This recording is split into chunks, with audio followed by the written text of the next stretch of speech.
Hello, everyone, and welcome to the Sound Test Podcast.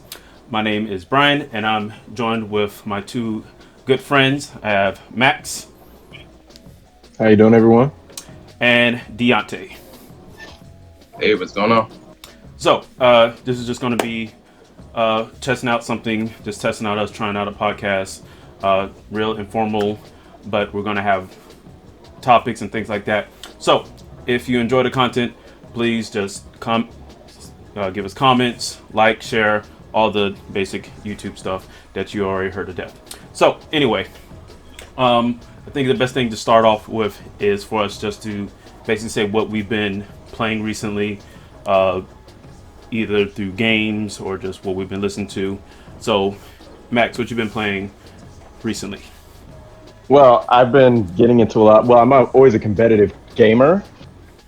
So recently I've been playing a lot of Smash, been playing a lot of Call of Duty, I'm playing a lot of Apex, a lot of Battle Royale, a lot of competitive games. Matter of fact, a few minutes before this podcast, I just finished up a tournament.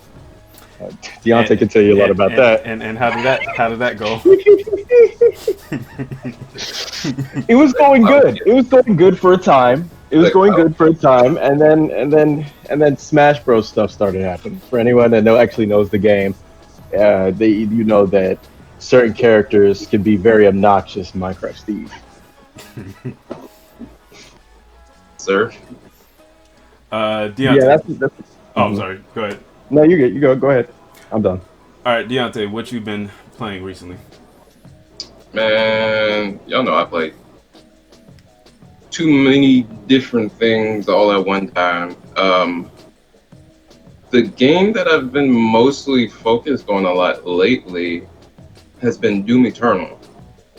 And y'all know that, like, pretty much at the beginning of the pandemic, I told y'all that I was doing like a whole Doom binge just to get ready for Doom Eternal.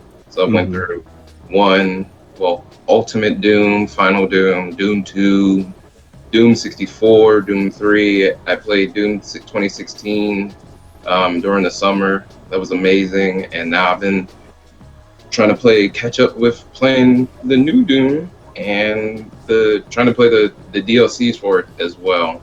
And it's really hard. It's really obnoxious sometimes with stuff that's going on because it's way faster than it ever has been. But it's still a very fun game.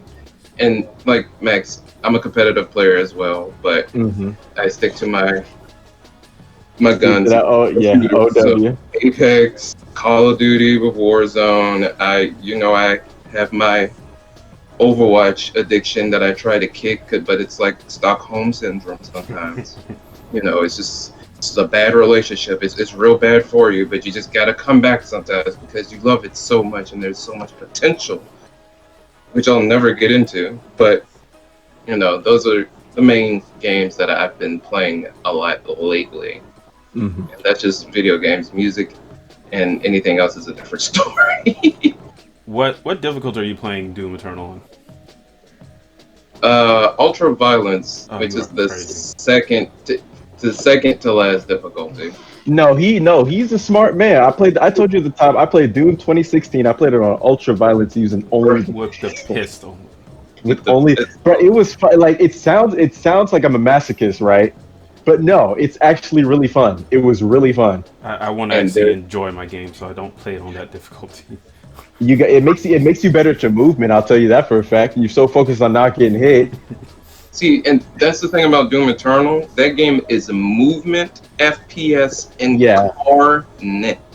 And that's why I really like it. And that's why they got rid of that stupid pistol. That pistol. Oh, it's not even in there. It does not even. Damn. So I can't even do it. I can't even do it again. It got replaced with a new weapon. What was it? No, don't spoil it. Matter of fact, because I got the game, I just can't download it because Call of Duty's taking up all my space. Man, if anybody that plays Call of Duty, Modern Warfare, they know how much space that shit takes up. Like, come on. It takes up a lot. It's not even that it takes up. It's just absorbs up your entire hard drive. It You forces you have to no hard play, drive. right? It forces you to play Call of Duty and nothing It's else. Call of Duty. You don't have a console or a computer. You have Call of Duty. Like it's just what it is.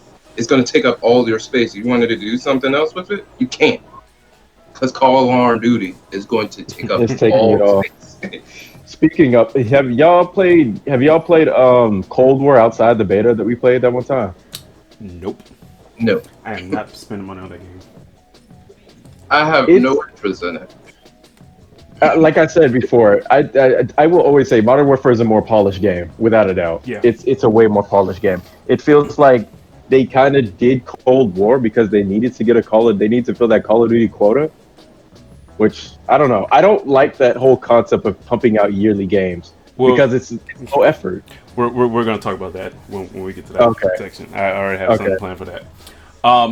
Yeah. As for me, y'all to know, my recent addiction has been MLB The Show.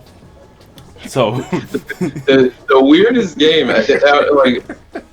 competitive game, Super Smash Brothers. For me, Doom Eternal, baseball for Brian. Nobody would ever stop it. Right, but Brian's been on like a sports game binge though. Like before he started playing 2K, I started playing 2K. Yeah. like I'm awful at 2K. I'm so awful at 2K. It's fun, but I'm just awful at it. And you know, with MLB The Show, literally every game up until this point was only on PlayStation consoles. And now that it's on Xbox and on Game Pass, I was just like, sure, why not? Didn't think I'll actually like it. And I'm almost 20 hours into the game now. And it came out like, what, 2 weeks ago? Yeah, it's recent as recent can get, because if it wasn't on Game Pass, it sure as heck would have probably just straight up been on PlayStation, probably way sooner, because I think the game usually like launches earlier. Yeah, it's usually right before. Yeah. Because the season Yeah, starts it's like on a April week or 1st. so earlier. yeah, And this was Before like it goes 2 everything weeks into the season actually starting. But yeah, I didn't think I would really get into baseball. But You even found the BR in there. I'm saying now. I'm saying, man. I'm saying you're playing the full 9 innings, Brian. You just all into it. You fully immersed. to be fair, there's a fast play mode on there, so you can get it where those 9 innings kind of go real fast. They don't do the, like all the sports talk like in between. It just kind of moves really really quickly, and you can get it done within like an hour. You can get a game in. Golly. I mean, I'm still watching the tournament.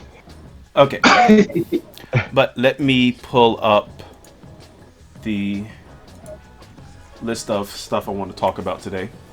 The first one, and this is from PlayStation Official, that the PlayStation Store on PS3 and the PlayStation Vita will continue operations.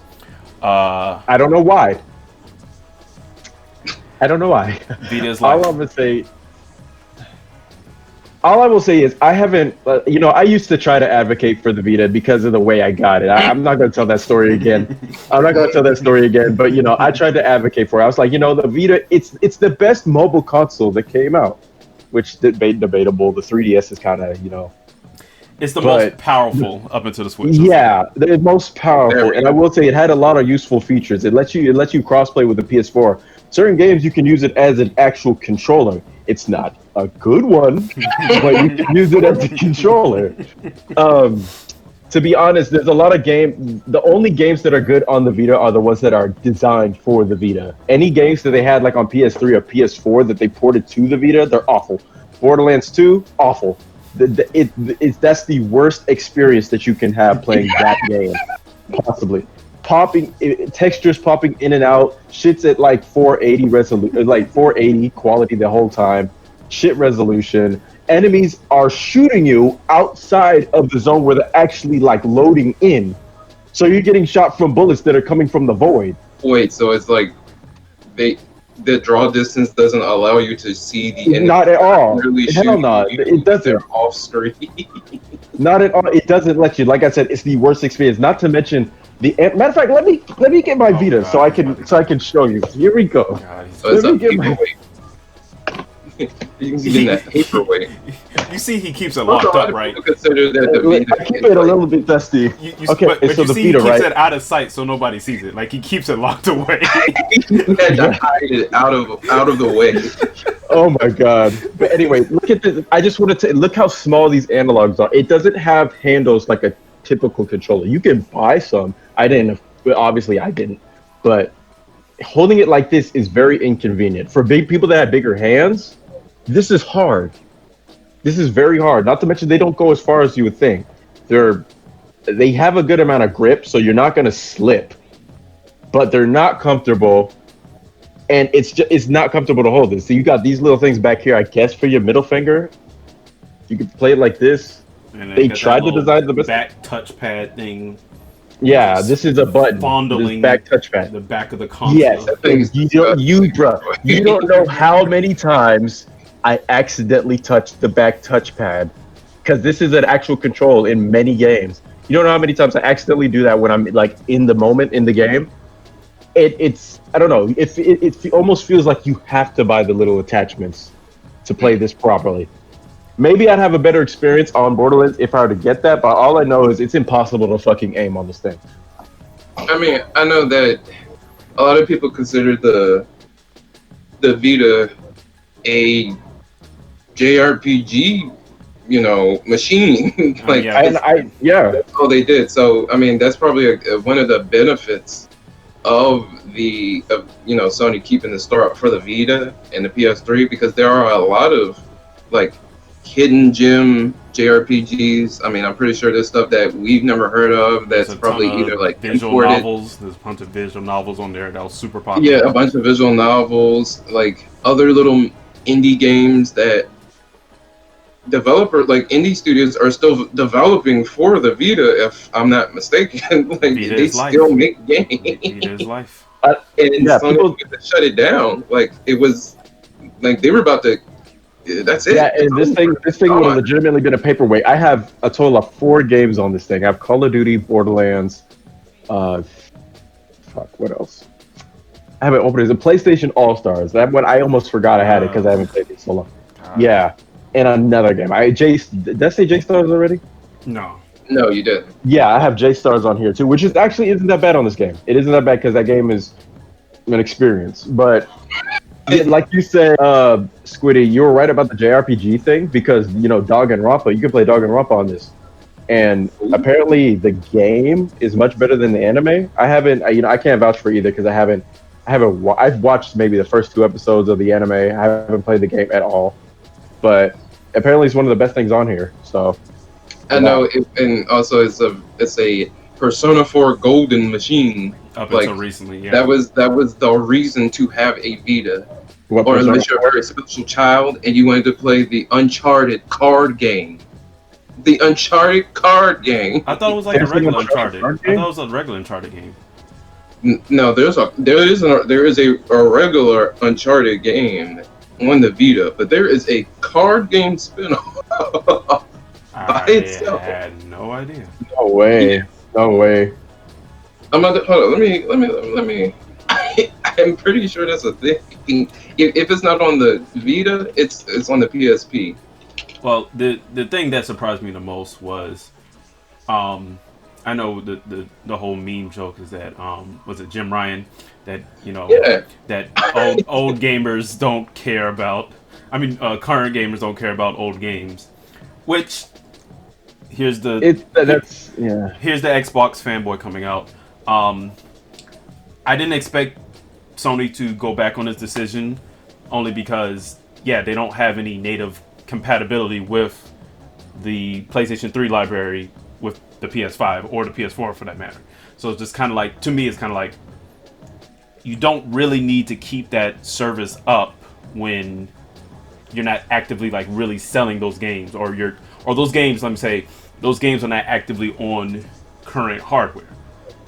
If Xbox were to do that, that would be a completely different thing because they're technically still supporting the original Xbox. Like certain Xbox games, I could take the disc, put it in my Series X, and it will download a copy, but it will work. You But see, that's amazing. I think that's amazing. If I take my copy of Tekken 2 from my PlayStation 1 box and I shove it into my PlayStation 5, my PlayStation 5 will look at me like I'm an idiot. but Right. It's like it's just an unreadable disc. Could you play? You could okay. So like if you right now, Brian, if you were to pop in like Halo 2 on your Series X, would it run? it depends. If like one of those, okay, Panzer Dragoon Order. That's one of the ones that works backwards compatible. I have that disc. I have the original Xbox disc for that. If I put in my Series X, it will download like the storefront version of it, but then it'll play. Once it's downloaded, it'll play.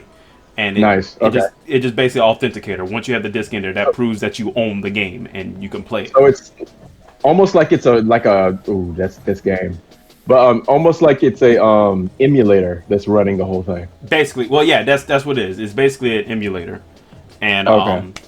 the Xbox team themselves, they have to do that for every specific game to test it to make sure it works. But again, Sony doesn't do that, so I was surprised. It was just like, oh, y'all actually care about old games? Oh, well, I guess we'll keep it up. They don't, but they probably saw how much money that people were willing to spend at the exact last moment when something was about to leave, and it was like, Maybe we can cash out from this. all right. 'Cause I guarantee.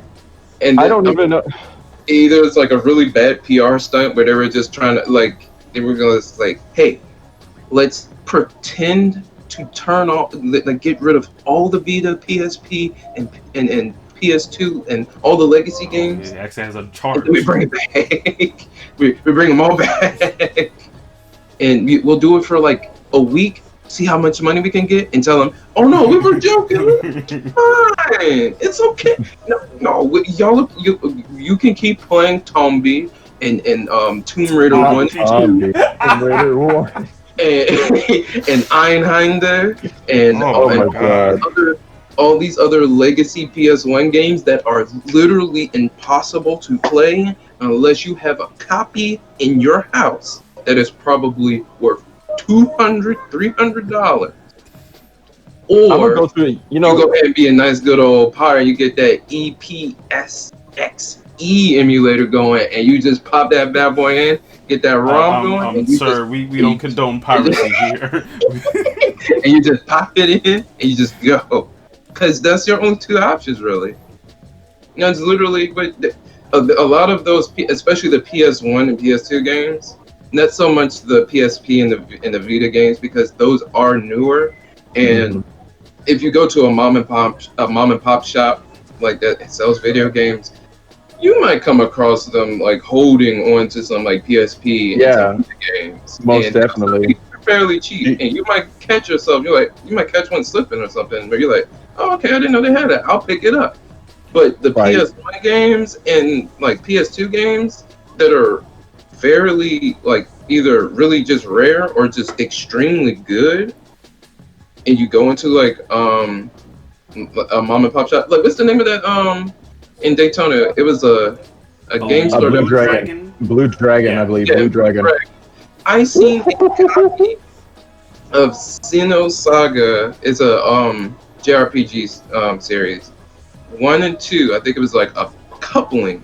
The box was almost $100. That is cheap because those games are impossible to find. Versus if you get them on your PS3 and you buy them on the store for like $20, that's a bargain. You can't find these games anywhere else.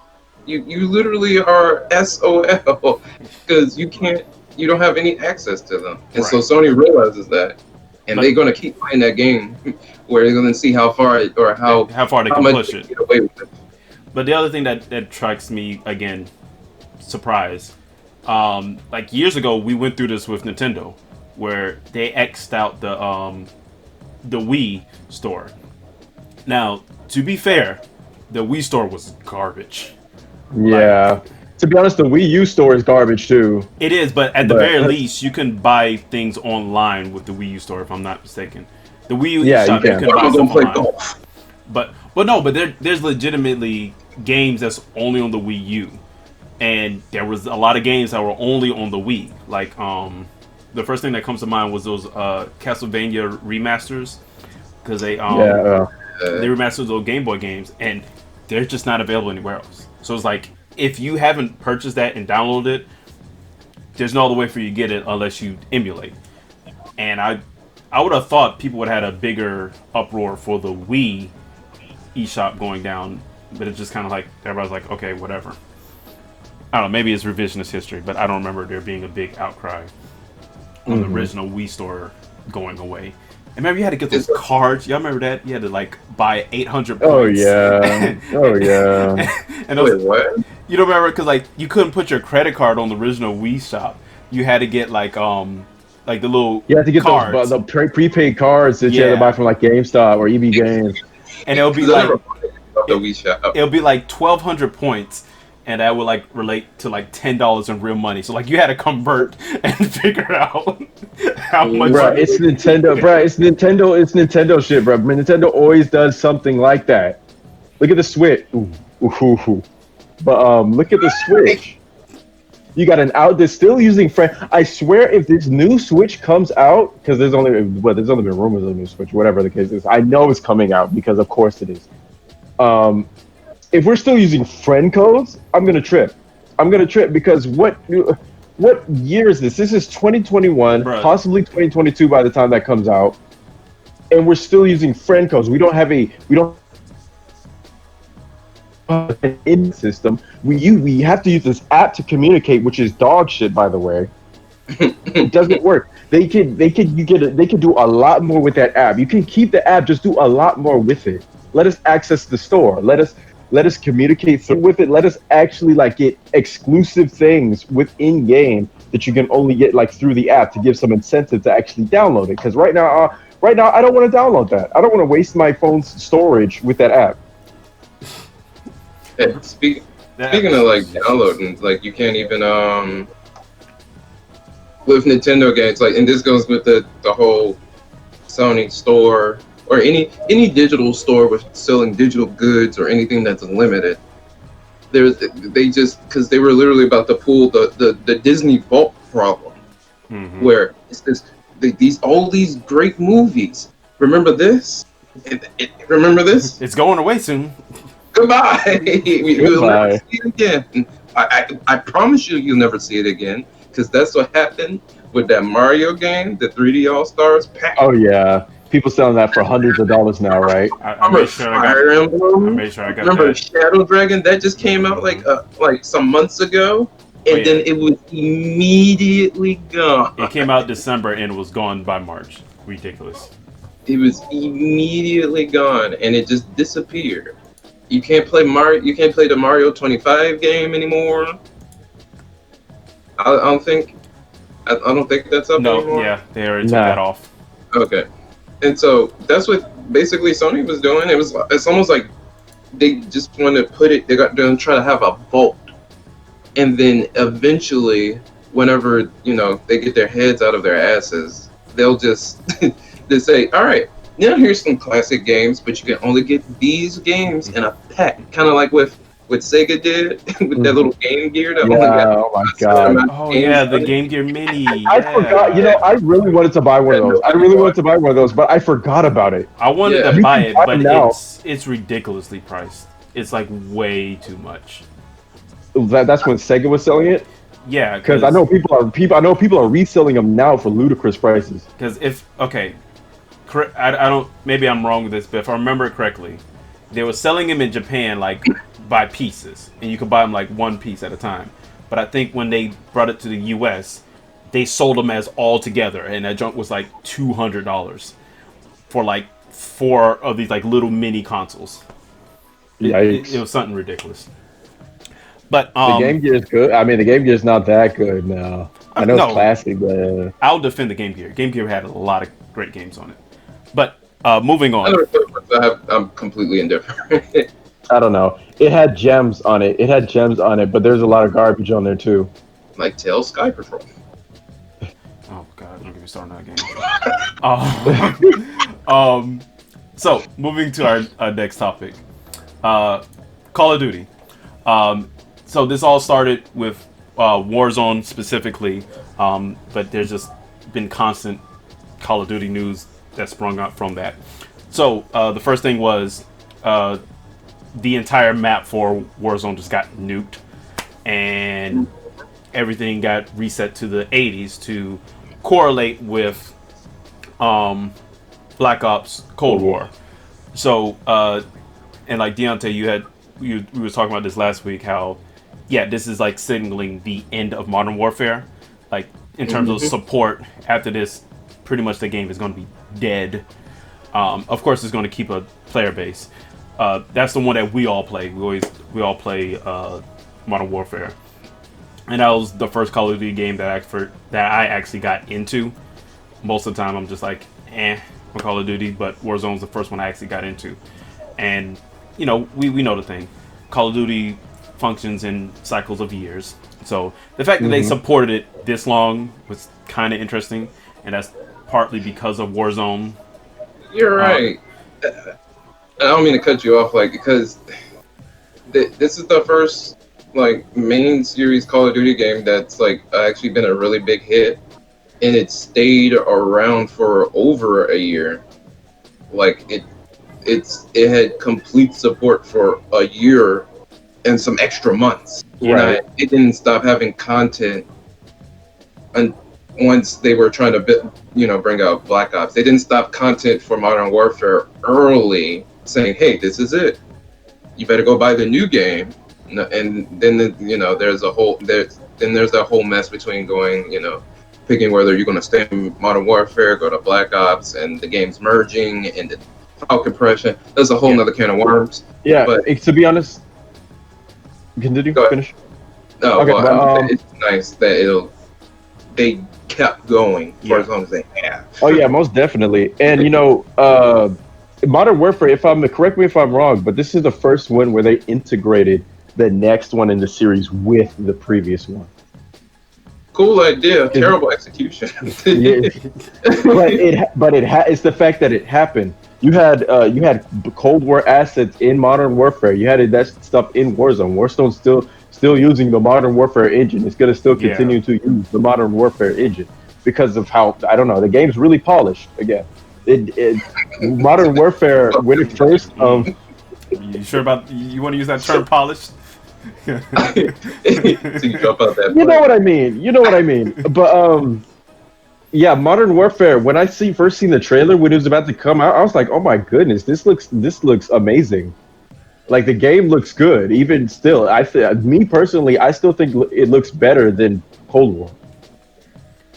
Yeah, and that was the other weird thing, because we all played the beta for Cold War, and of course the beta is not the complete game, but you would think that, oh, this game looks gorgeous. It kind of like,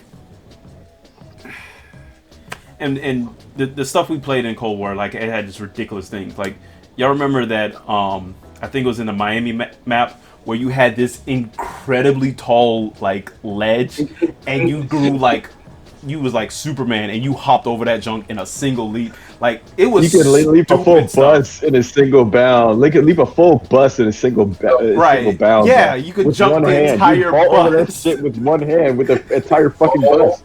All 12 players on that map could literally just go over it repeatedly, and it would look like a mess. It would be a complete clown fiesta, because that's how ridiculous the mechanics of that game are. Right, yes. I don't know. It didn't, and then again, correct me if I'm wrong, it just felt weird. Like, I don't know if we just got used to how Warzone and Modern Warfare was, but Black Ops just felt like a lot looser, I guess I could say. It felt like some of the older Call of Duties, I guess. What's it called? When a certain game adds certain mechanics that are good, I don't feel like the next ones in the series, you should keep those mechanics. Don't get rid of mechanics that people collectively say, "Oh, this is a good thing." if you are a Pokemon fan, you'll be very angry because they do that constantly. They do that constantly, but I think it's stupid. If you add a good thing and everyone's like, "Yes, this is amazing," I don't think you should get rid of it. Um, It's between that and the tactile feel of the game. Like exactly. it just felt right. It's heavy, But it's a heavy game, but it feels correct. it does feel correct. The main thing I was going with that the whole weapon customization system in Modern Warfare. I think that's the best it's ever been. Yeah, Yeah. It's multiple. You can be using the same gun and using it completely different because that's how versatile it is. The way you can put on the attachment, the way you can completely change the gun and have it as a different version from somebody else. I think that's amazing. I think that's something they shouldn't get rid of. Min maxing and Call of Duty. Come on now. right. So the big event was that the map for Warzone got nuked to correlate it with Black Ops. But that's just the tip of the Call of Duty iceberg right now. So not too long after that, I think about a week or so after that happened, it was announced that Toys for Bob, the internal studio at Activision who did the Spyro remaster trilogy of the original Spyro games, as well as Crash Bandicoot 4, It's About Time. Both games that were critically acclaimed, I can reviewed attest. very well. I haven't played them, but I've heard nothing but great things about them. Hmm. And it was announced recently that that studio is now developing season 3 for Warzone. And this is being like kind of showing us the same thing that happened to Vicarious Visions, who did the wonderful Tony Hawk Pro Skater remaster. And Oh, what else did Vicarious Visions do? Insane trilogy. Insane Trilogy. They did the original. They remastered the original Crash Bandicoot games, and they did remaster of Tony Hawk's Pro Skater 1 and 2, and then they got dissolved into Blizzard. And So we're going in Overwatch. right, and naturally, a lot of people were very angry about this because Activision kind of historically has been sitting on these two. Well, I was just say these three very nostalgic franchises: Tony Hawk, Spyro, and Crash Bandicoot. And but way back in the late '90s and early 2000s, these were like huge franchises, and like they were fan favorites. But over the years, as Call of Duty itself became this big machine and just kind of grew stronger and stronger, it became like entirely too popular, and then they started paying less attention to those franchises. So like a lot of people gave Activision credit when they brought these classic franchises back, and they did them very well. The Insane Trilogy, Insane Trilogy, and the Spyro Trilogy were like full-on remasters. They didn't just take the original games and port them. They completely did new assets and all that. Spyro, real quick. and they were Go good ahead. remasters at that, at least to my knowledge. Guys, good. That Spyro Insane trilogy is a treat. If you haven't even played the original games, it is one of the best remasters Oh, I've ever played of any game. It's fantastic. The movement feels almost 1-to-1 to the originals if you play the originals, but everything just has a fresh coat of paint. It's gorgeous. That soundtrack for all three games is just is wonderful because you can play with the classic, soundtrack with the old sound card and how it's meant to be sounded with the percussionist from the rock band in the 80s, I think, called The Police. Oh, His I've name's heard 'em. Stuart Yeah. Copeland. Yeah. I know. oh really? And he also composed the music for the Amanda Show as well. Really? Did not know that. That's different. That's not what I was expecting. Stuart Copeland, amazing percussionist. He composed the music for the original three games, but they brought him back to basically take the same songs, but Yeah. make them a little bit more dynamic. And they basically just said, hey, you know, it's still the same song, but when Spyro's not moving, it's gonna be like a calm little like zoned out version of the song. Or when he's running, we're gonna add bongos to make it sound like he's speeding up. And it's just a fantastic feeling to hear that, and Nice. it's a very cool thing to see and hear while you're playing the game and experiencing all these wonderful levels and stuff like that. So if anybody ever catches it on sale, it gets fairly cheap, like $20. Nice. On that Koji Kondo vibe, nice. Pick it up, but it is an experience. And why are the people that make that kind of game going Warzone? You never know. Sorry, say that again. I had connection issues. Say that again, Deontay. No, I said, why are people that are like working on that kind of game where it's a 3D platformer / collectathon ish type thing, and you're gonna take those people and put them to work on one of the most popular battle royale experiences of our time right now, next to like Fortnite and, you know, everything else, PUBG, Apex, stuff like that. But Warzone is very popular, especially now with the boom of Season 3. Exactly. What in the world are the Spyro Reignited Trilogy devs going to do with a first-person shooter that is the juggernaut Call of Duty? You got a point on that. Possibly do. Hey, and you know, there's been times in the past where, you know, you put a set of developers who are specialized in one thing, you probably put them on another, and it doesn't really end too well.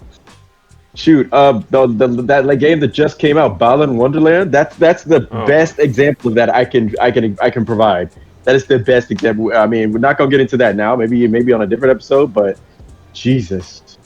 And that's not a good idea. Same with Vicarious Visions too, because it's the same thing with them. They worked on 3D platformer and a skateboard game, and now they're working on Overwatch 2. And one of the Warcraft remasters as well. They did that too? They're working on one of them. I don't think the one that just came out, but I think they're working on some Blizzard IP they're working on a remaster on.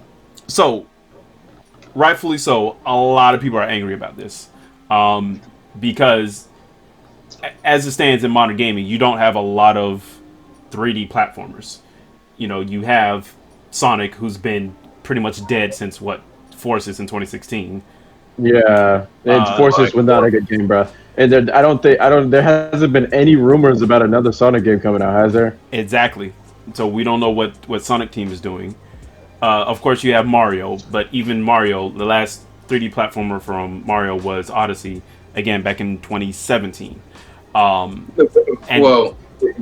had Bowser's Fury. Don't forget about Bowser's Fury. Yeah, that game was amazing. Yeah, so you gotta be specific, because the newest, like fresh, like nothing retreaded, because people are like, oh, it's the 3D World game with whatever the case is. The game was great. The game was amazing. And like the only other franchise I can think of that's still doing AAA 3D platformers is Insomniac with Ratchet and Clank. And you know, for a second they do everything. yeah, but still, it was like, but for a second, everybody was like, "Oh wow, Crash Bandicoot is back." You know, Spyro's back. We had Crash Bandicoot 4. It was great. Hey, we're probably going to get a Spyro 4, and then this happens. And the other news that broke out, it was a rumor, but it's a rumor, but it seems like it's pretty much true that all of Activision's internal studios are now working on Call of Duty. There's 8 internal studios at Activision, and all of them are working on Call of Duty. They know what's raking in the money. Because I'm not going to memorize all of them off the top of my head, but we have Raven Software, who was originally working on Warzone, and they usually support, but they was working on Warzone as well. You have Treyarch, you have who does Sledgehammer, who did Modern Warfare? Ravensoft. No, Raven didn't. They supported Modern Warfare. Sledgehammer. Oh gosh. Anyway, Why am I trying to remember it while I can just look it up? Yeah, you look it up. There's them. There's Beanox. They doing support. Now you have Toys for Bob doing support, and there's like 2 other studios I didn't even heard of that's doing support for Call of Duty. Infinity Ward. Infinity Ward. Thank you. How did I forget Infinity Ward? Infinity Ward, they're like the big Call of Duty guys. What are you talking about? Yeah, I don't know how I forgot that. I know it was just escaping both of us. Okay. But Okay. the thing is, here's the price to pay when you have a AAA game that's coming out every single year.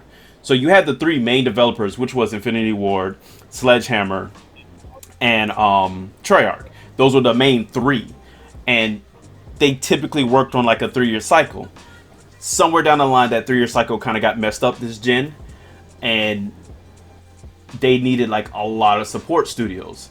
And the problem is when you take AAA game development is just getting bigger and bigger and bigger with each generation. And the fact that they have 3 main developers and like 5, 6 support only studios just shows us we're never getting anything else from Activision ever again. Yeah. It's not Call of Duty or Overwatch. If it's not World of Warcraft, Call of Duty, or Overwatch, we're not getting anything from Activision. And God forbid if Diablo 4 does not do well. God forbid if Diablo 4 does not do well. Well, excuse me, Diablo 4 or this this remaster of Diablo 2 that's coming out that I'm actually legitimately. Oh yeah, I'm looking for. Diablo 2 was an amazing game. I hope they redo all the DLC too. Yeah. So if those things don't do well, then Activision's literally gonna be like, oh, all right, goodbye. Goodbye. Come here, right? That's all they're gonna work on. We're all gonna be working on this because this is the thing that makes us money. And you know, Activision loves money. Not Money, boy. They want the money. Love money. And so Warzone's going to be that cash cow. They're going to milk it. They will milk it to death. Most definitely. It's just sad. And It's again, like sad. we all had our fun with Call of Duty. It's like we can sit here and talk mess about Warzone and Modern Warfare all we want, and rightfully so. There's some times where like something as simple as us getting a match together is still broken for some reason. A year plus into the game, where it's hard for us just to play together, or like models popping in looking like Tomb Raider from PlayStation 1. Yeah, that's the newest glitch. I don't know if that's like a collective thing for everybody, but it's consistently every time we play Warzone, they load it in. It looks like the Tomb Raider is about to jump out, go into the ground. Heck, before the update, it still looked rough when you're in the plane, because the character models, they wouldn't be pointy, but they would look blocky like CJ off of San Andreas. Boy, you would look like San Andreas NPC models before the textures would actually come in. I don't know if that's like the HD texture pack that I'm lacking, but it looks rough. It looks really rough. And again, it's a big game. Like we've put in countless hours in Warzone and Modern Warfare, both multiplayer and Warzone, and I don't know about y'all, I haven't even touched the story mode, and I don't ever plan on. Or Max, I know you did the co-op quite a bit, but I haven't played that, bro. I haven't played that in a minute, bro, because we never beat that one mission we were stuck on that one time. We got close. We got so close. We were at the end, and the game crashed. For all of us. The game crashed. We were at the last part, bro. I remember that. It was terrible. And I immediately uninstalled the co-op right afterwards. Bruh, it was crazy because me and my brothers did it again. We did it with a random. We did it with some randoms. Me, Caesar, and a random. And we got to the end. We were done. Like, they throw like 4 juggernauts at you at the same time at that last part. We killed them all. We're about to hit up the last part. Then it fucking crashed. Of course. AAA game. Gotta say, to be honest, who's playing Call of Duty co-op? Who's playing the co-op mode in Modern Warfare? Nobody. But the thing is, it's right. You'll be surprised because it's okay. We complain about $60, $70 games. to be fair, there's a lot in there. There's a lot of gameplay in there. Like I say, there's a lot of game for how big the game is. You may not want to play all definitely. those modes, but they're there and they're substantial. Right. I think Mike even, yeah, our friend Mike, he said that he beat the campaign and it was really good. He said Oh it yeah, was Trey really beat it too. The campaign was really good. Apparently, it's a prequel to Modern Warfare 1. Oh wow. Oh, Yeah, it's a prequel. So it's like what's his name? Bryce's earlier days. Because I think at the end of that one, that's when he meets Soap, and that's the main character of the other Call of Duty game, Modern Warfare games. Gotcha. Yeah, I gotta get around to playing it myself. I've just been procrastinating. Oh, nice. But it's unfortunate that we won't get Crash, Spyro, probably another Tony Hawk, because he'll probably be 80-year-old man skating on a half pipe trying to figure out when somebody's going to make the next, free ride game or get. Remember the game where you had the actual board? Oh yes, that game was awful. Where you had the actual board and you had to didn't really register. Yeah, and it's literally the worst thing ever for like motion controls. It's just we won't get another one of those, unfortunately. Oh no, I'm just so scared. What would I ever do without Tony Hawk? Proving Grounds 5. Bro, some of the most skateboarding games seems to be. Y'all remember Skate, right? Yeah, they're making a comeback. Bro, They're coming back. Everybody literally bullied EA into making another one. They did. Because every year Bruh. we was talking about Skate. Bro, Skate 3 was a buggy mess, bruh. I never played any of it. I know. But it was fun. It was the good buggy mess, not the unplayable garbage buggy mess. It was the bugs make the game a more hilarious experience. Yeah. I've never played them. I always wanted to. I always wanted to. Yeah, same. I never got around to it. Let's move on. Deontay, I know you'll be more into this probably than Max, but yeah, the new Virtua Fighter 5 port, remastered, whatever. Whatever Sega wants to do. Whatever Sega's going to call it. Sega doesn't know what they're doing. Sega does what Sega does. You can't. It's almost like Nintendo. You cannot anticipate what Sega's going to do. You can't anticipate it. You can't tell them what they're doing because they can't even tell you what they're doing. They don't know what's going on. It just happens. It's a mess. But yeah, Virtua Fighter 5. I think it was Ultimate Showdown. I think the title was Final Showdown. No, Final Showdown was. Wasn't that the 360? Yeah. And PS3 version? Yeah, so I think the leaked was Ultimate Showdown. So yeah, it got leaked on the PlayStation 5 store in Japan, which is hilarious. Somebody's getting fired. Whoever leaked that, go ahead and leak the new Sonic game. Please let us know. Please just give a little information out.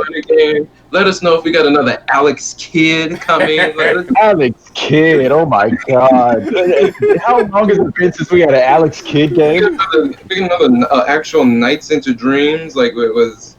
That was Balan Wonderland. Balan Wonderland is like a cover up for what his real project was. I'm sorry, it's Balan Wonder World. Excuse me. Ooh, my bad. Balan Wonder World. Bro, when I first seen that trailer, I was so enticed. I was like, yes. oh my god. I wanted Balan Wonder World to be so good. I really, because like so Sega. I know Yuji Naka's had a rough, let's say, decade plus in the game industry. Decade plus. But, I think we're all Sonic fans, but I love Sonic Adventure 1 and 2, especially 2. And, like, Yuji Naka's, like, style for art design and character looks, it's so unique. Like, even Rodea the Sky Warrior, which was, like, his last thing that he worked on, last gen, even that has like a style to it, and it's just like it's something just very uniquely Yuji Naka. And and I saw that video on Austin Eruption about the whole thing about Balan Wonderworld, how it's really It was supposed to be much bigger because if the game was good, it would have been so big. it's Because the he put a lot of developer effort itself. into it. Yeah, it's the developer that kind of dropped the ball in a lot of cases. Right? Yes, they had a whole individual studio for it. You said what?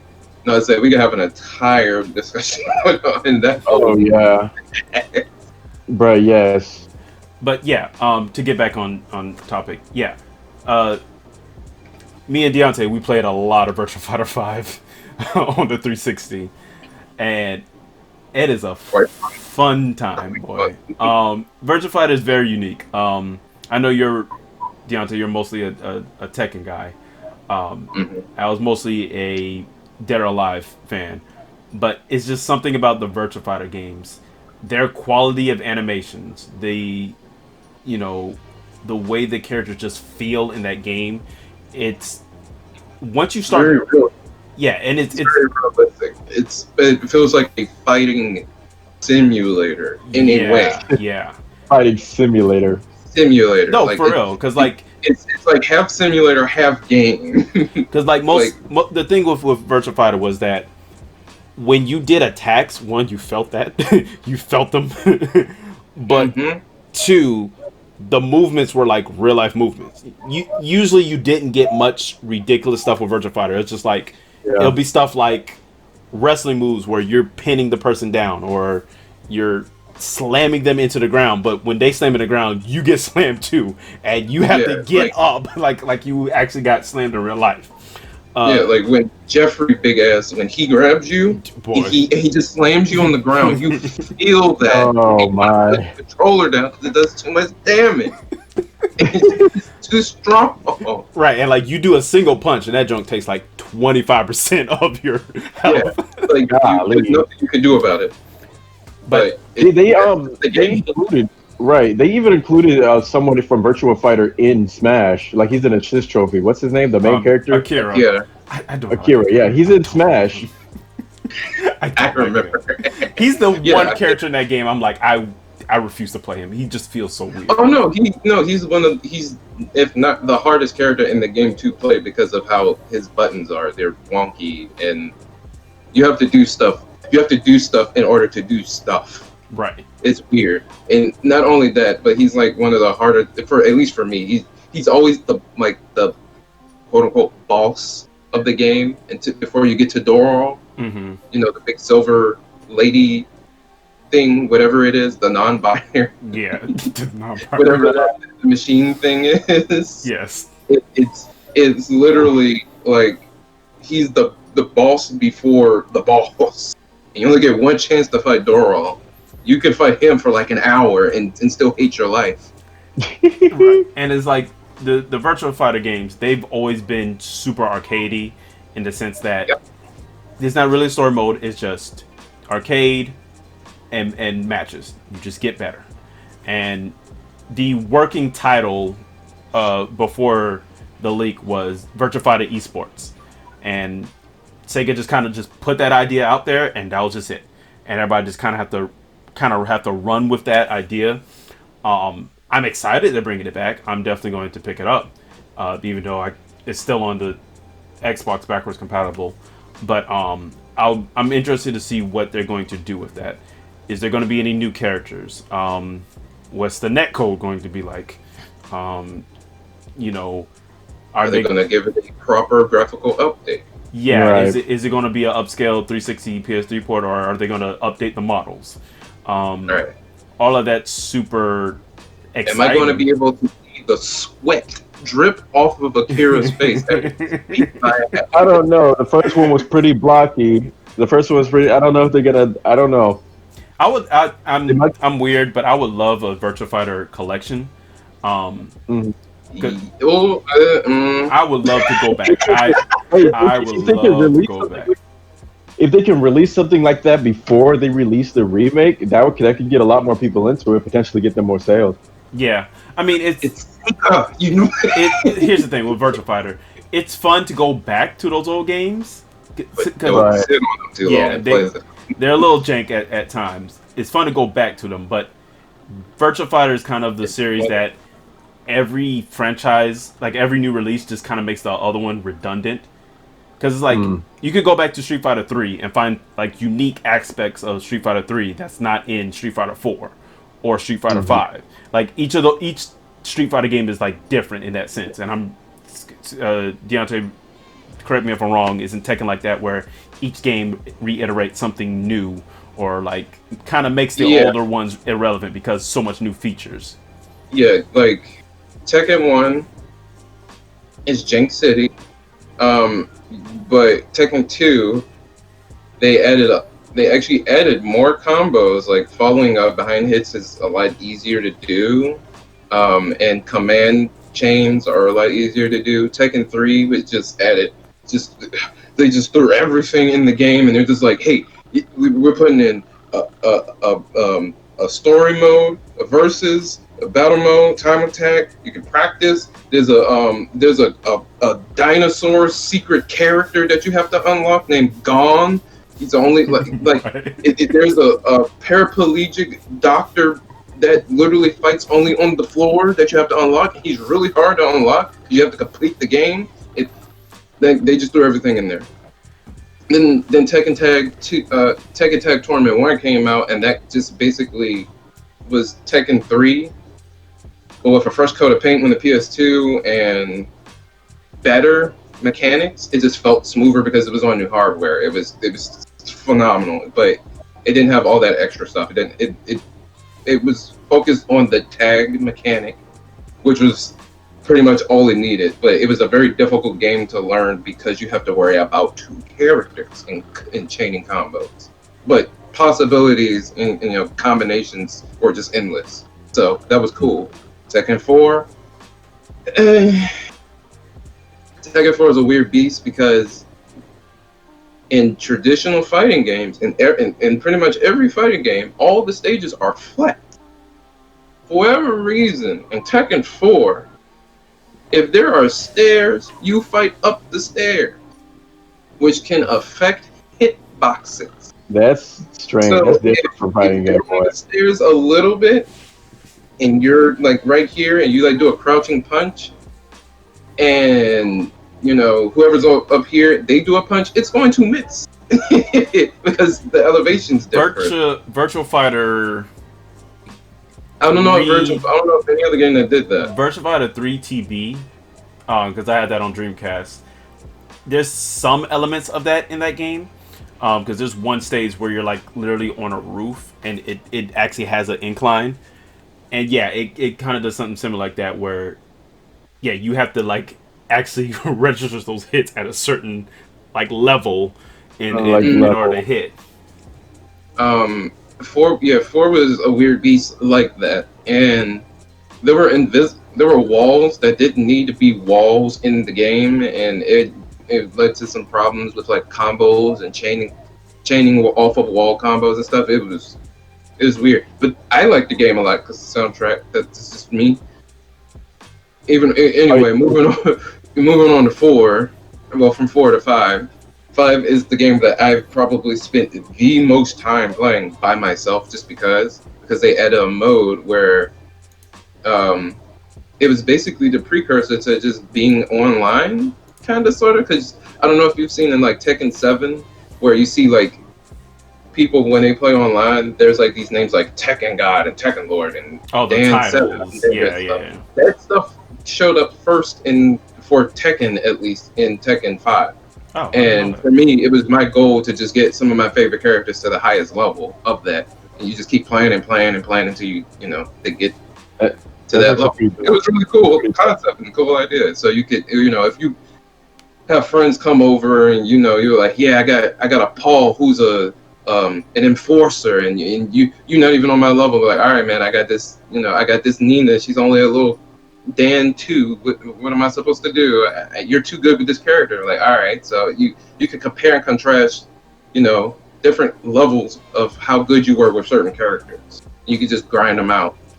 Were the other because I was never, I know about the old Tekkens, but I was never huge into it.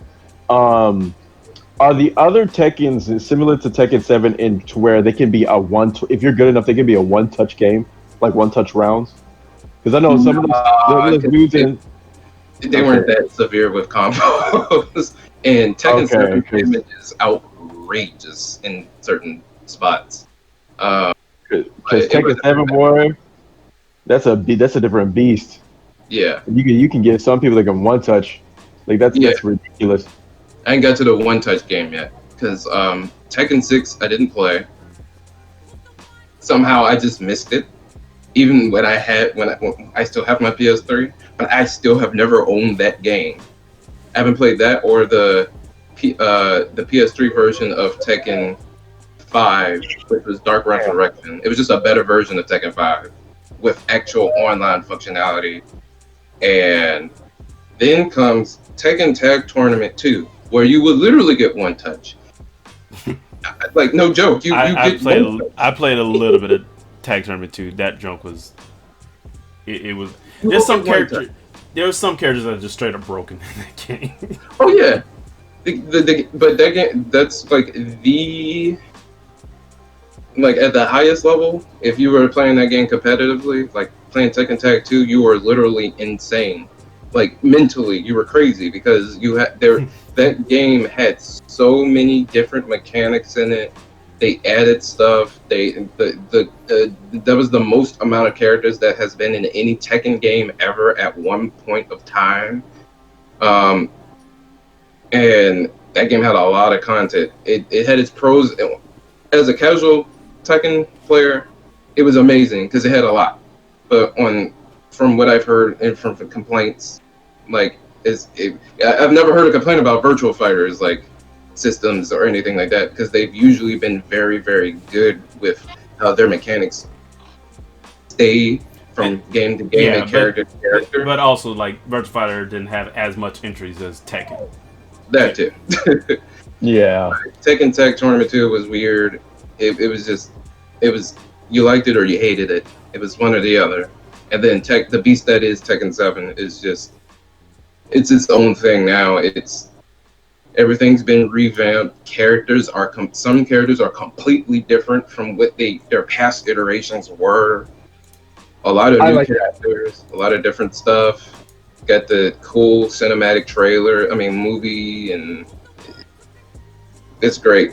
I want stuff what they did with Tekken 7. I want them to do with a new Virtua Fighter game. Yeah, that's what I really want. I would love to take that into the new. Take Virtua Fighter. It's bad to say this, but make it modern. It's always been super arcade focused, but give some more substance to it. I especially think in this era where you think of Mortal Kombat, which we'll be talking about in a second. Mortal Kombat, you have such a full package there. You have the story mode. Yeah. You have these constant changing online towers or in classic versions of that. You have the crypt itself, which can literally be a grind fest where you're just constantly playing the game to unlock Let's stuff. not even talk about that.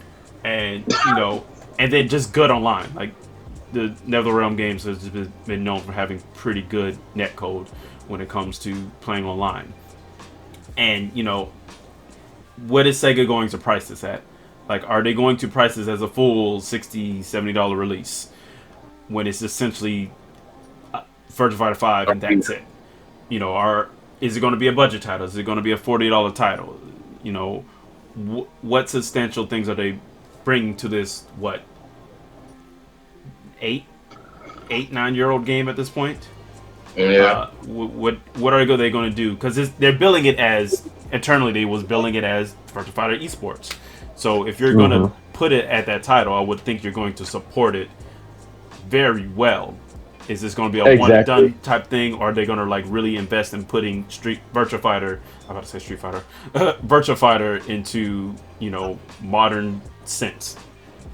I'm saying if they wanted to succeed, they got to put effort into it. They don't really have a choice on that. If they wanted to succeed, how they're thinking. Something as bold as saying esports, yeah. Correction. Virtua Fighter 5 Final Showdown came out in arcades in 2010. Wow. In Japan. Final Showdown on consoles, on PlayStation 3 and Xbox 360 came out in 2012. So So this game is like this game is almost 10 years old. Jesus. Yeah, and again, So it's they just need to add substantial changes I'm a to Sonic. this I'm a 10-year-old game. I'm a Sega fan. I really do love their properties, um, and I'm very much invested into their properties, their IPs. But the recently Sega has been weird with some of their IPs. Like they've done a great job with like Street Fighter. I keep saying Street Fighter. Streets of Rage 4, and Streets of Rage 4. I've only played a little bit of it, but it's fantastic. Even though Sega in-house didn't do it, it's been fantastic. They've been doing remasters of the what is those games? The Monster Boy games. And again, Oh yeah, I forgot about those. they've been giving them to other developers. They've been doing a great job with it. Sonic Mania, they gave it to literally the fans, and it was a great job. And it was amazing. I think other developers should learn from that. Like that was clearly a clear sign that strategy works. But the fact that this is going to be in-house worries me a bit. Because I think the last in-house Sega game we've had recently was Phantasy Star Online, which I'm pretty sure, Deontay, you played it much more. Support. Yeah, that's getting constant support. And it's Sonic Forces. one big yes and one big no. Right. And Sega has other stuff going on. They have like a lot of PC stuff going on, but in terms of like big console releases, internally we haven't had a lot going from them. So I'm just curious about that. All right. Well, I was just gonna add, like, even going back as far as like just reintroducing. And that's what they need to do. They just need to reintroduce people back into some of their old games and just like do some kind of PR where they say, hey, you remember this? Well, we're bringing a collection of these back, but not on the Game Gear for $80 in different colors. Like, right. It's just a collection of all of these games. Right, Sega just be doing stuff. Just to be honest, like do 1 and 2 or something. Not just put Virtua Fighter 2 on the Sega Genesis Mini and let it sit there and rot. Rot. I'm saying because you remember when Sonic and Sega All Stars Racing came out, right? Oh my God. And it was How many characters were in that you were like, who the hell is this? I mean, I knew. Oh, yeah, Shenmue. That was Shenmue. And look, I love All Star Transformed. It's a great kart racer. And there was a ton of great characters. Sega characters, but there's a lot. I'm not gonna lie. There's some people in there. I was like, who the fuck is this? There was a lot of that.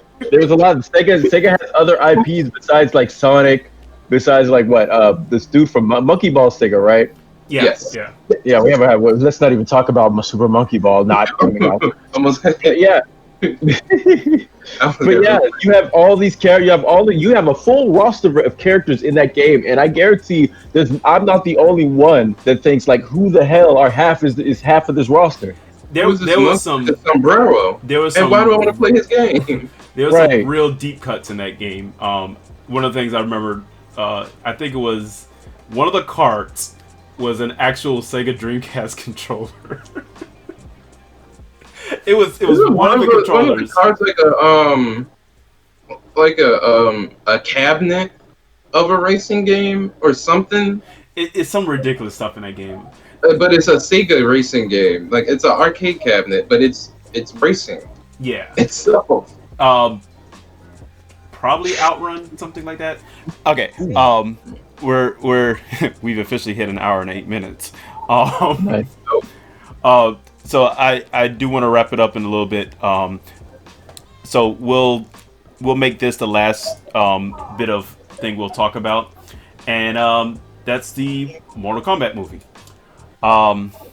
Let's try to keep this as spoiler free as possible. Deontay, I know you haven't seen it. Max, you've seen it, right? Nope. Oh, you haven't. Okay. Mm-hmm. I guess it'll be me talking about it. Yeah, go ahead. Talk about the old ones and how bad they are. We can talk about the games and how some of those old games were. Boy, big stinker. So I'll give my thoughts as a I'll say somewhat casual Mortal Kombat fan. I've played through the reboot, Mortal Kombat X, Mortal Kombat 11. Um, I really did like the older games as a kid. Um, so trying to stay spoiler free. Um, I have mixed views about this movie. Um, I feel like from what I've seen from people, they either like really enjoyed the movie, or they were just like, no. um, the scenes that they shown in the trailers or stuff leading up into it, it made me think, okay, this is finally it. We're finally getting a good video game movie, and that wasn't what I saw. Um, it's like there's certain parts of this movie that are so cool, like they they really do take that R rating and really run with it. Like there's literally fatalities in this in the movie, and you see them like as again as a somewhat casual Mortal Kombat fan. I'm saying like, oh, that's a real fatality. Like that character actually does that fatality in the games, and you kind of have to come into the movie knowing it's going to be cheesy. There's literally times where they do one-liners, and like, I know I know they showed it in the trailer, but there's literally like there's a part in the movie where literally every character looks into the camera and says their name. Like there's literally parts of like I'm Not that cliche. yeah, it's literally like I'm not blah blah blah anymore. I'm Sub-Zero, and it just stay there. Or but like, oh, what's your name? I'm Kung Lao. He's like, and I'm Liu Kang. Like everybody just stops and says their name. It's so goofy, but it's funny. Like it has a campiness to it. I think the Discord that everybody says is that what's his name completely steals the show. Kano. He completely steals the show in this movie. He's the person you love to hate. Like he's so aggravating in the stuff that he does, but it is genuinely Kano. Like you feel like, yeah, Kano would be this much of a jerk. He's that person you just hate to see on screen because he's just a terrible person, but that's why you can't stop watching because he's a terrible person. And it's like there's parts of the movie that's good. Don't get me wrong, and like don't expect it to be like Avengers style storytelling. It's not going to be anything like that. But my biggest complaints of the movie was I felt like some characters should have been fleshed out more. The movie is about 2 hours. It probably should have been. It probably should have been 2.5 hours, or even longer. Because it just feels like a character just comes on screen, and they're just like, "All right, I'm here." And there's some characters in this movie that literally has like 5 lines of dialogue, and it's just like, and then they just disappear. yeah, like you could have explained more of this character, or they'll literally sum up their entire existence in one line, and it's just like, oh, okay.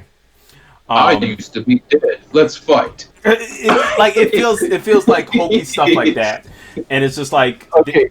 there's stuff that could have been way more expanded in the movie, and you wish that it was more.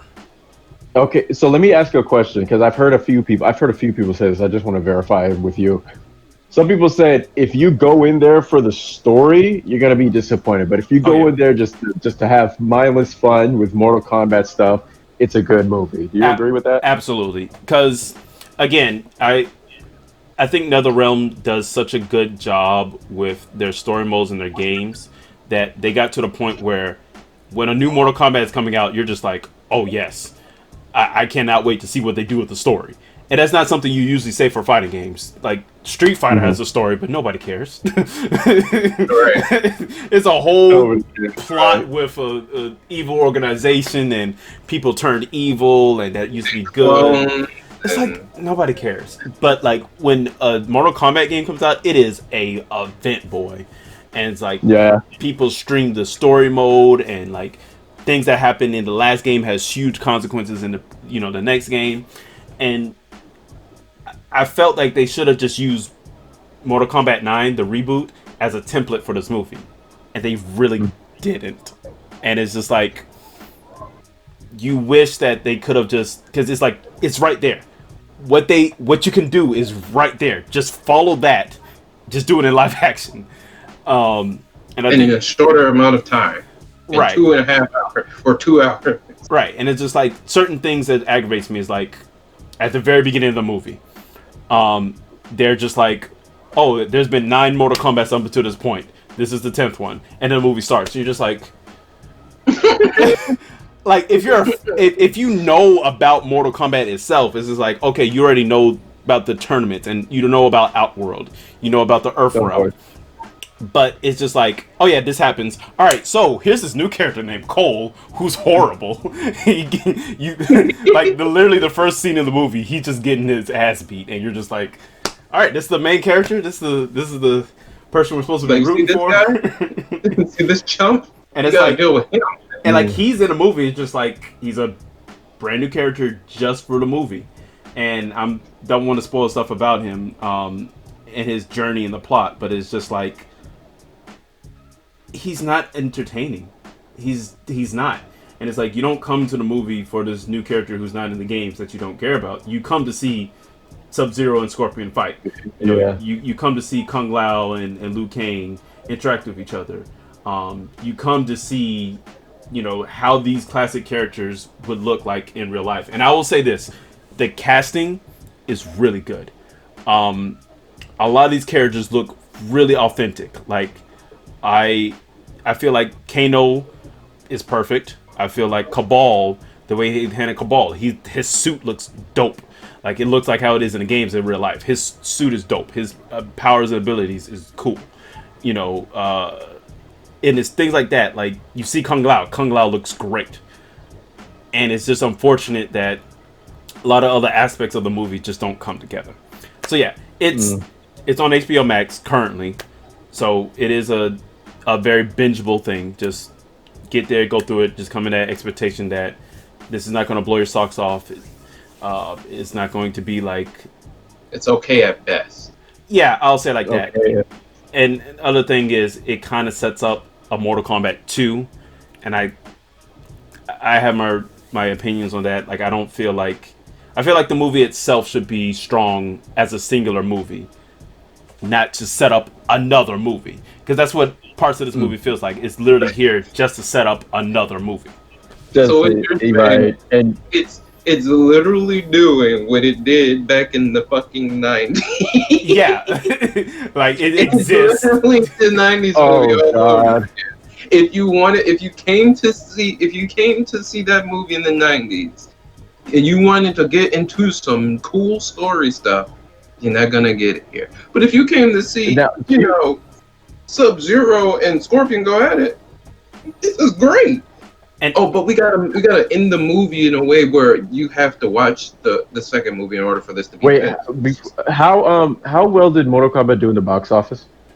I have no idea. How did it do on second? Because that's really going to determine if they do a second one or not. If well, I mean, they're setting up for a second one. In his defense, the movie's coming out like still in a pandemic, like so. And it did get put on a streaming service, so I imagine a lot of people like me watch it on the streaming service rather than going out to see it. Went to the yeah. But other thing I meant to say, some of the fight scenes are really cool.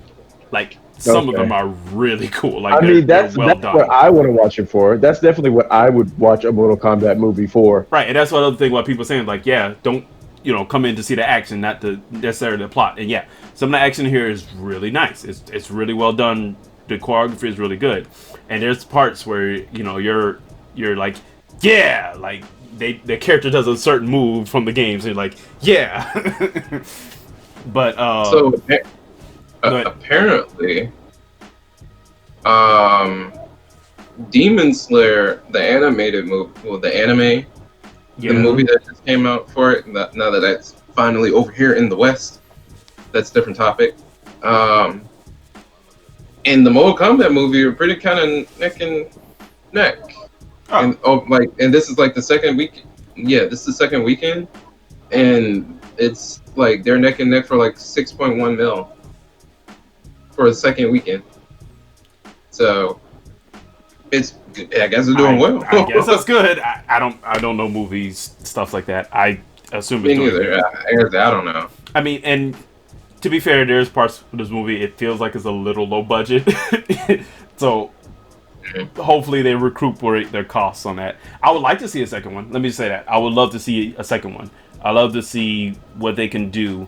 And there's a lot of characters missing from this first one. So it'd be interesting to see what they can do with 2 and who they introduce and what they do with them. Okay. Okay. Now this you said there's a new character in there. What is he? Does he have like any special abilities? Like, because a lot of people talked about him as like he's like your own custom character inserted into the Mortal Kombat story. Is he like that guy? Was it Deception? That's like he's like a random. It's either Deception or it's Mortal Kombat 4 video game. Where it's like he's just a new original character out of nowhere. Was it Tavon? Was it Tavon? Taven. That's what his name was. Yeah. Yeah. So okay. Again, I'm not trying to spoil anything for any of those who's watching, but let's just say they find a way to integrate him into the universe of Mortal Kombat, but he's a completely brand new character. And when you first see him, he's, as the audience member, he's supposed to be the person that you like, oh, he's a regular person like me. Oh, he has a family and brother. He doesn't know anything about this outworld stuff. He doesn't know anything about this mortal right. Like he's a nice guy and he's always considerate. Like he's literally the person you're supposed to, personify into this world itself. But again, it's like that feels like Hollywood meddling type stuff, like the Sonic the Hedgehog movie. Thank God that movie came out decently. But when they first talked about the Sonic the Hedgehog movie, and it was like, oh, Sonic is going to be buddy cop with a human in the real world. Everybody was like, ugh. It's like, yeah, you're supposed to relate to the cop, and he's going through these things like a real person, like you. Isn't that great? Like that. That's how it feels. You can keep it in world, right? You can keep it in world without having to include some other garbage. You can do that. It would be the fans would appreciate it, and you could probably build a better story from it too. Right, and that's the thing. Is like a lot of the story is about Cole's journey throughout this, him being introduced into the world of Mortal Kombat. But again, I'm not trying to say the games are, I'm not saying the game stories are masterpieces or anything, but it was very deliberate in the games that you go through like Liu Kang's story, or you go through Johnny Cage's story. Like you can still pick a singular character and go through their lives and go through their journey through this Mortal Kombat universe, rather than just making Default Skin the main character of the movie. Well, I mean, if he's anything like Taven, then sure. Why not? I'll watch him. Is he the one that goes off the club? He's like, oh, and I think they all Mortal do that Kombat before. I think they all do that some sounds. Yeah. Oh God. Really bad voice acting. Yeah. I think I want to see if I can catch it. Do my little HBO Max searching, and then go ahead and pay for it. I mean, just get the free trial. I mean, I ain't gonna lie, HBO Max is expensive. That junk like $16.99 a month. I love it because of the DC stuff, which is why I still pay for it. It has all the DC stuff, a handful of Cartoon Network stuff, it does. A lot of Adult Swim stuff. And I didn't know that. By HBO Max. Yeah, and I might start. Oh, go ahead, I might start using HBO Max more. No, I was just thinking I might start using HBO Max more. I didn't know I had all that on there. It's a lot of stuff on there, and for whatever reason, it has like a lot of classic movies, and I mean like classic movies like from the 40s and 50s. You're talking about like those Turner Classic movies? Yeah, it's literally a section for Turner Classic movies. Oh, darling, I will never leave your arms. It's one of those. Yes. Oh God. Casablanca type stuff. Citizen Kane, like literally Citizen Kane is on there. Oh my God.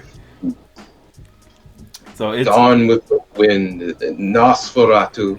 Yeah, it's weird. Nosferatu. Oh, It's just a weird smorgasbord of a lot of stuff because it's like you could just literally go in there and just get lost in DC stuff, and you'd be like, all right, this is pretty justified. Or you could just go in there and get lost in the Cartoon Network or Adult Swim stuff and just be satisfied. But it's just a lot of stuff in there. All right, so if you had to pick between the two, would you re-watch the Mortal Kombat movie again, or go ahead and watch Citizen Kane? I haven't seen Citizen Kane. Apparently, it's like the greatest piece of cinema ever. I don't know. I don't really care. I've never been interested in watching freaking Citizen Kane. Citizen Kane. how old is Citizen Kane? How old is Citizen Kane? God, that's like in the 50s and 60s. 50s, 60s. Jesus. Isn't that the movie where it's like, frankly, darling, I don't give a damn, or something like that? This movie came out in 1941. Woo! I was off. 14 This movie is 60 years. Wait, is it 60? No, it's more than 60. 60. That's pushing 80. God, it's like it's 80 years old. you saw the like gears turning Yeah, in his head. A little slow. Oh my god. Look, I couldn't count for a moment. I was like, oh no, carry the two. There's a lot of carrying going on in my head. That meme where all the numbers are going across the head. Oh yeah, and the lady, she's just like, that's literally what it was. That's how you know we've gone on for too long. Right, we're starting to lose it. All right, well, this has been fun. It has been quite fun. So, for the odd chance there are people out here watching us on stage for this long, Or just listening. or just right, or just listening, yeah, just put it on the background. Appreciate you for making it this far. You have to do the standard YouTube stuff, so yeah, liking, subscribing, commenting, all that helps the YouTube algorithm because it literally just makes Smash that like button. Smash that like button. Iterate that notification bell. Right. God, You that gets so scribble awkward. a comment on a sticky note, put it on your computer. Like I really aggravate when YouTubers do that, but they have to just because. Yeah, it actually helps. Right. Yeah, very much so. And then maybe we'll do it again and again and again. Yeah. So, if you like this, please just simply send support by liking it, commenting, sharing it with others, and hey, subscribing to it so we can continue to do this and send more stuff out. So, any last words before we head out? Watch the new anime Yasuke on Netflix. I've been enjoying it so far. I need to watch that. Oh yeah. The music, even if you don't like the actual anime, the fight scenes are A1, but if you don't like the actual story itself, the music, Oh, that's definitely right. worth On Mappa. We should- Yeah, so the animation's pretty. How many episodes is it? 6, I believe. Oh, it's real short. Okay. And they're like And it's standard Netflix, yeah. 20-ish minutes. Oh, these are long episodes, like 45 minutes. Oh, that's why it's 6 episodes. Good God. Okay. That's a lot of information. Right. Okay, so yeah, Well. you gotta check that out. Cool. Alright, Joe. Take it easy. All right, this was fun. Alright, Joe. All right.